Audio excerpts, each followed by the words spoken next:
ओह, गुलाब जामुन जिसका नाम सुनते ही मुंह में पानी आ जाता है। सही कह रही हूँ ना? तो वही रेसिपी आज मैं बना रही हूँ, यानी गुलाब जामुन। और आप कहोगे बच्चे आप लोग मुंह मत बिचकाना, ये गुलाब जामुन आपके लिए हैं, हेल्दी और टेस्टी। ये गुलाब जामुन मैंने अप्पे मेकर में बनाया है, गेहूं के आटे से बनाया है, और साथ में खोया नहीं डाला, मैदा नहीं डाला, मिल्क मेड पाउडर नहीं डाला। ये है आपके घर की मलाई, जिसको मलाई को आप गर्म करके घी निकालते हो, फिर इसके बाद खुरचन निकलती है तो उसको आप फेंक देते हो या क्या करते हो। आप लोग कमेंट करके ज़रूर बताइएगा कि मलाई की खुरचन से आप क्या बनाते हो या क्या करते हो। तो ये मलाई के खुरचन के लड्डू हैं, पहली बार देख रहे हैं ना? लेकिन एक बार इसका गुलाब जामुन खा के देखिए, खोया, मिल्क मेड पाउडर, बाकी अन्य सारी चीज़ें फेल हो जाएंगी। तो आज मैं इसको दोबारा बना रही हूँ। एक दिन मैंने जौ का आटा डाल के बनाया था, आज मैंने गेहूं का आटा डाल के बनाया था, क्योंकि मेरे घर में भी कोई गेहूं का आटा नहीं खाता है, खोया नहीं खाया जाता, दूध नहीं खाया जाता, ज़्यादा से कम खाया जाता है। तो ये मैंने आज घी बनाया था सवेरे सवेरे, और इस क्रीम से, मतलब इस खुरचन से मैं आज रसगुल्ला बनाने की सोच रही हूँ। तो देखिए मैं इसको पीस लाई हूँ, पीसने के बाद देखिए इसमें सब घी दिख रहा नहीं है आपको? ये देखिए बिल्कुल लग रहा है ऐसे ही खा लो, इतना गोल्डन कलर आया हुआ है ये, बहुत ही। और महक तो इतनी अच्छी आ रही है बच्चों कि आप सभी लोग जानते हो ना कि घर में अगर मम्मी घी गरम करती हैं तो 2-4 घरों में घी की महक पहुंच जाती, लोग जान जाते हैं ना कि आज फला की रसोई में घी गरम हो रहा है। तो वही चीज़ है कि घी गरम की मलाई है, खुरचन है, मतलब कितना भी घी आपने निकाल लिया फिर भी 1 चमचा घी तो बचा ही है। तो इतनी महक आ रही, ऊपर से मैंने पीसने में ही डाल दिया इलायची पाउडर, मतलब खुशबू और स्वाद दोनों दूने हो गए।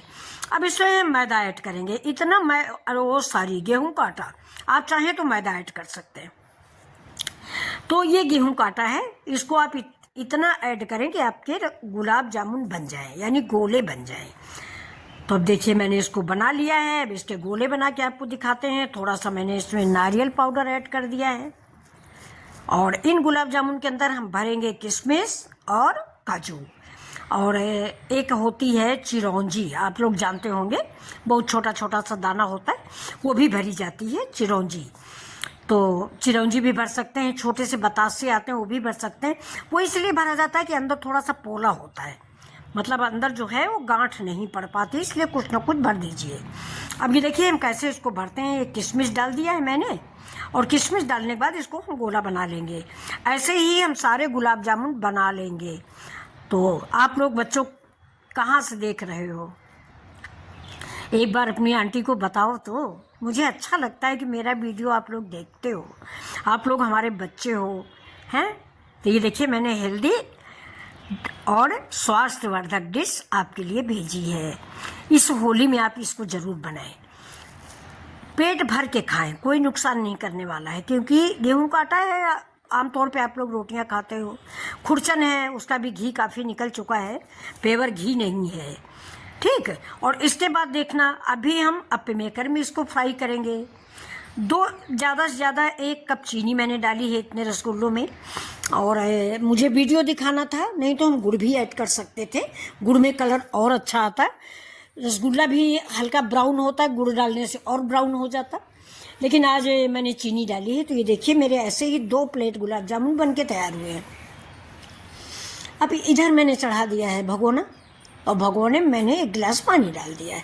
1 गिलास पानी में ये छोटा स्टील का कप चीनी, यानी हल्के मीठे, स्वादिष्ट, मुँह चिपकने वाले नहीं। अच्छा आपको मैं एक बात और बताऊं, ये जो चाशनी बनती है रसगुल्ले वाली, ये ना 1 तार, ना 2 तार, ना 3 तार, ये सिर्फ ऐसी बनती है कि जब आप अंगूठा और उंगली छुआएं तो ये चिपचिपी लगे, बस समझ लो कि आपकी चाशनी तैयार है। अंगूठा और उंगली जब ऐसे उठाएं तो चप चप चप चप मतलब चिपके, तो समझ लो कि रसगुल्ले की चाशनी तैयार है। 1 तार, 2 तार, 3 तार नहीं बनाना है। अब इधर देखिए मैंने चढ़ा दिया अपना अप्पे पैन। अप्पे पैन में थोड़ा थोड़ा सा घी मैंने लगा दिया, जैसे आम सब्जियां बनाते हो आप लोग। कोई बहुत ज़्यादा घी मैंने नहीं डाला। और देखिए कितना सुंदर सा कलर आ रहा है, ये देखिए, ये कैसा लग रहा है आपको? प्यारा कलर लग रहा है ना गुलाब जामुन का कलर। तो बिल्कुल न्यू रेसिपी है बच्चों, आपके लिए हेल्दी, इजी एंड क्विक है। ये देखिए, तो इस होली में तो ये रेसिपी बनती है, आप भी खाइए, अपने दोस्तों को भी खिलाइए। और ये मेरी रेसिपी, आपकी आंटी की रेसिपी, इसको भी आप अपने दोस्तों में शेयर करें, वो लोग भी बनाएं।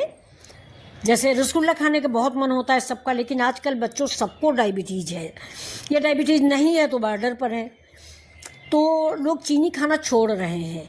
चीनी बहुत कम खाते हैं। सफ़ेद चीनी वैसे भी रिफाइंड होती है, ज़्यादा इस्तेमाल नहीं करना चाहिए। तो ये देखिए, आज के हमारी रेसिपी आप सबको लोग कहाँ से देखते हो, ये ज़रूर हमको बताना। और थोड़ा सा कमेंट भी कीजिएगा कि आंटी रेसिपी आपकी कैसी लगी, अच्छी लगी या बुरी लगी।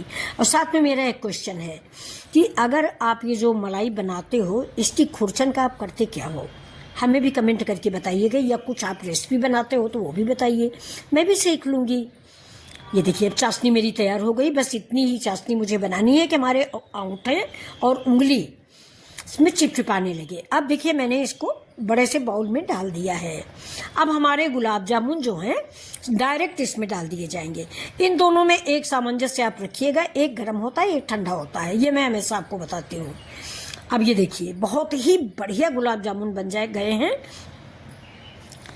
देखिए, अब गुलाब जामुन के लिए किसी को अपना मन नहीं मारना होगा कि कैसे खाऊं, शक्कर है, मैदा है, खोया है, घी है। देखिए, उतने से मुश्किल से 8 दिन की मलाई थी और 15-16 रसगुल्ले हमारे गुलाब जामुन बन गए हैं। ये देखिए, हमारे घर में हमारे बच्चे खाते नहीं, तो मैं कभी कभी ये जो खुरचन निकलती है 8 दिन में निकल आती है, तो कुछ न कुछ मैं इसका बना देती हूँ, जो बहुत ही टेस्टी और लाजवाब होता है। अच्छा, आप बताना, आप मेरे बच्चे हो, आप भाई बहन हो, बताना कि क्या कमी है इसमें, मार्केट के गुलाब जामुन में और मेरे गुलाब जामुन में क्या कमी है, कुछ बताइएगा प्लीज़। कमेंट करके ज़रूर बताइए कि इसमें क्या खराबी है और मार्केट वाले कितना अच्छे होते हैं, लेकिन कितना अनहाइजेनिक होते हैं, ये बताइए। ये देखिए, कलर देखिए, मार्केट जैसा है।